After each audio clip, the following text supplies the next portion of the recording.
Kashi news channel, सच है तो बोलेगा। पंडित दीनदयाल उपाध्याय मुगलसराय के नियमताबाद ब्लॉक स्थित भिसौड़ी गांव के परिषदीय विद्यालय में गुरुवार को प्रधानाध्यापिका और सहायक अध्यापक के बीच तीखी नोकझोंक हुई। घटना की जानकारी मिलते ही बेसिक शिक्षा अधिकारी मौके पर पहुंचे और दोनों पक्षों से स्पष्टीकरण मांगा है। बता दें कि प्रधानाध्यापिका सुचिता पांडे ने बताया कि वह प्रार्थना सभा के लिए बच्चों को एकत्रित कर रही थी।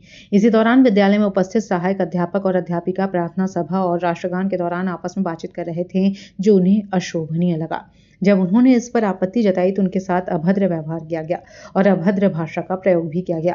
वहीं सहायक अध्यापक अविनाश सिंह का कहना है कि वे प्रतिदिन की तरह कक्षाओं में बच्चों को कुछ याद करने के लिए कह रहे थे।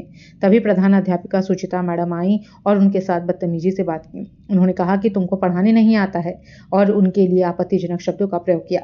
अविनाश सिंह ने बताया कि उन्होंने प्रधानाध्यापिका से बच्चों के सामने ऐसे शब्दों का प्रयोग न करने को कहा, लेकिन वह नहीं मानी और लगातार खराब शब्दों का इस्तेमाल करती रही। फिलहाल बेसिक शिक्षा अधिकारी ने बताया कि वह मौके पर गए थे और उन्होंने दोनों पक्षों से स्पष्टीकरण मांगा है। मामले की सच्चाई संबंधित अधिकारी की जांच के बाद ही सामने आएगी। मामला हो गया, क्या मामला हुआ? सर, सारे अध्यापक और बच्चे समय से विद्यालय आ गए थे। प्रार्थना सभा खत्म हो चुकी थी और कक्षा 3 का बच्चा, हम लोग हर कक्षा के बच्चों को जो है, हर कक्षा से बच्चे आते हैं और अपने अपनी कक्षा का जो है पोएम सुनाते हैं और सारे बच्चे उसका अनुसरण करते हैं। जो है वही हो रहा था सब। तो मुझे पता ऐसा लगा कि ये राजघाट का पुल बंद होने वाला है, शायद ये कल से बंद हो जाएगा। तो मैं एक मैडम से बात कर रहा था कि मैडम ये बात बंद हो जाएगा तो हम लोग आएंगे किधर से। तब तक हमारी प्रधानाध्यापिका श्रीमती सुचिता जी आई और वो बोली कि तुम जो है बच्चों को डिस्टर्ब करते हो, जो है तुम फालतू आदमी हो, तुम्हें तमीज नहीं है जो है बात करने की। तो मैंने बोला मैडम आप थोड़ा सही भाषा का इस्तेमाल करिए, आप इस तरीके से बात मत करिए बच्चों के सामने। तब तक बोलती है कि तुम नीच हो, तुम हरामी हो, तुम साले हो, कुत्ते हो, कमीने हो। मतलब इतना हमें गाली दी जो है कि मैं तो सन्नाटा रह गया जो है कि मतलब ये क्या बोल रही है एक महिला होकर के जो है। और ये पहली बार नहीं बोली है, ये कई बार हो चुका है, इसके पहले भी कई बार हो चुका है। तो मैंने प्रार्थना पत्र के माध्यम से मैंने अपने उच्च अधिकारियों को अवगत कराया था। मैं खंड शिक्षा अधिकारी महोदय को भी अवगत कराया था, जिला बेसिक शिक्षा अधिकारी महोदय को मैं भी प्रार्थना सभा के माध्यम से अवगत कराया था जो है, जिसका कि मेरे पास ये है एविडेंस है जो है। मैंने रिसीविंग भी कराया था जो है।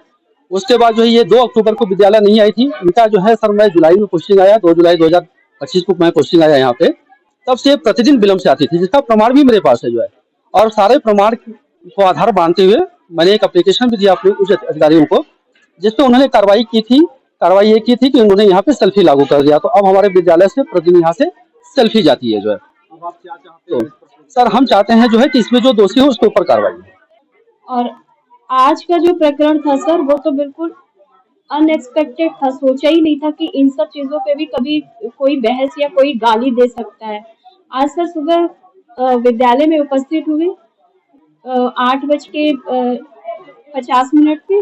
उसके बाद जैसे ही उपस्थित हुए फिर बच्चों को जब प्रार्थना सभा के लिए इकट्ठा करने लग गए तो सहायक अध्यापक अविनाश सिंह, विजेता, पूनम मौर्य और सहायक अध्यापिका सिम्मी, ये सब पहले ही से ये लोग बातचीत कर रहे थे खड़े होकर के फील्ड में।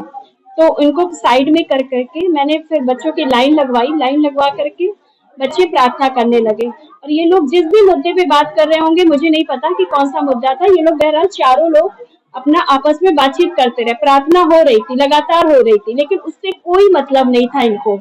मैं इस तरफ खड़ी थी, ये सब उस तरफ, और हंसी ठिठोली प्रार्थना में सर वो भी इतनी तेज तेज कि वो चीजें दिखाई सुनाई दे रही थी। प्रार्थना सभा हुई, मैंने कुछ नहीं बोला।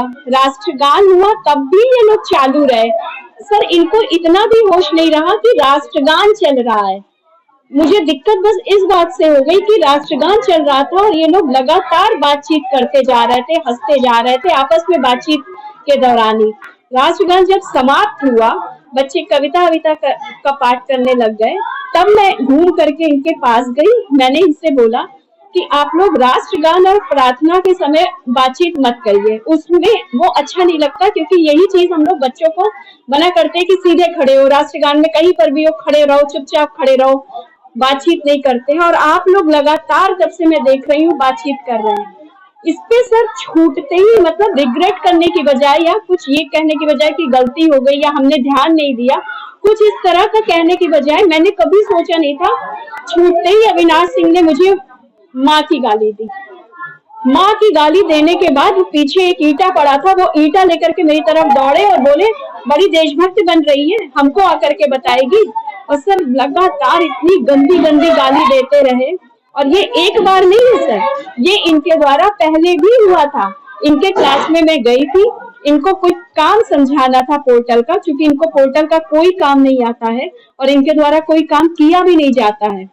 तो वो मैं इनको बताने गई थी और ये बताने के दौरान ही जैसे ही मैं इनके क्लास में दौड़ी घुसी, वैसे ही ये मुझसे बोलते हैं भाग जाए यहाँ से, नीच औरत चली आई है फिर बताने मुझे काम, मुझे बताएगी, ये मुझे बताएगी आकर के कि कैसे होगा।